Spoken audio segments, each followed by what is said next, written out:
नाही, आता जी पहाटेच्या वेळेस काही नशेमध्ये असणारे दोघं तिघं जण जे काय आहेत, अर्धा मसला या ठिकाणी त्यांनी जे काही कृत्य केलेलं आहे त्याचं समर्थन हे कुणीच करू शकत नाही. धार्मिक स्थळ हे कुठलंही असो, मग ती मस्जिद असो, ते मंदिर असो किंवा वेगळं अजून कुठलं धार्मिक स्थळ असो, ते सगळ्यांसाठी एक धार्मिक स्थळ म्हणूनच पाहिलं पाहिजे. सगळे जात धर्म पंथ त्या धार्मिक स्थळाकडे, ते कुठल्याही समाजाचा असो, कुठल्याही ह्याचा असो, धर्माचा असो. आणि गेवराई तालुक्यामध्ये तर सगळे एकोप्याने हिंदू मुस्लिम सगळे आमचे जे काही एकोप्याने आत्तापर्यंत राहिलेले आहेत. योग असा आहे की आज मराठी नवीन वर्ष गुढीपाडव्याचा सण आहे आणि उद्या ईद ही होते.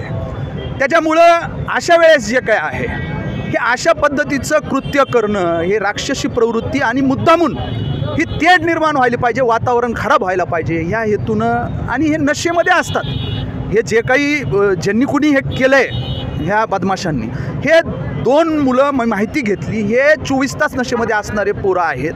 त्यांना ताब्यात घेतले, 4 जणांना ताब्यात पोलीस प्रशासनाने घेतलेला आहे. आणि आज आमचे मुस्लिम समाजातील तरुण जे काय, शेवटी तरुण रक्त असतं, त्यांच्याही भावना असतात, ते एकत्रित झाले.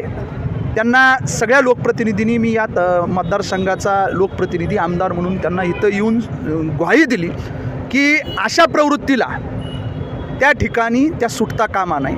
त्यांच्यावर कठोरात कठोर शासन हे होणार, पोलीस कारवाई होणार, त्यांच्यावर गुन्हे दाखल झालेले आहेत.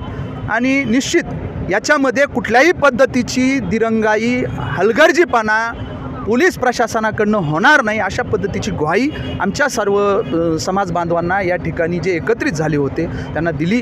त्यांनी सगळ्यांनी समजून घेतलं, जबाबदार लोक आहेत. आजचा सण, उद्याचा सण आम्ही सगळेजण एकत्रित येऊन साजरा करतो. उद्या ईदगाह मैदानावर आम्ही, तिथं वर्षानुवर्षाची परंपरा आहे, तिथं मुस्लिम बांधवांना जे काय आहे ईदची नमाज पठण झाल्यानंतर आम्ही तिथं त्यांना शुभेच्छा देत असतो.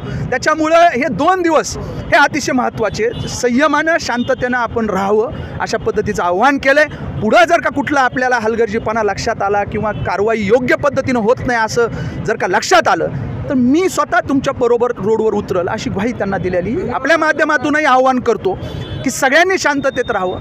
शेवटी आम्ही जबाबदार लोकप्रतिनिधी, ते त्या धार्मिक स्थळावर अशा पद्धतीची वाकडी नजर टाकणाऱ्यावर आम्हालाही जमणार नाही अशा पद्धतीनं. आणि गेवराई तालुका हे संबंध महाराष्ट्रामध्ये एक चांगल्या पद्धतीनं, सलोख्यानं, एकोप्यानं राहणारा हा तालुका म्हणून याच्याकडं पाहिलं जातं. ही शांतता कुठेही भंग होऊ नये अशा पद्धतीचं आव्हान मी आपल्या माध्यमातूनही या ठिकाणी करतो. धन्यवाद.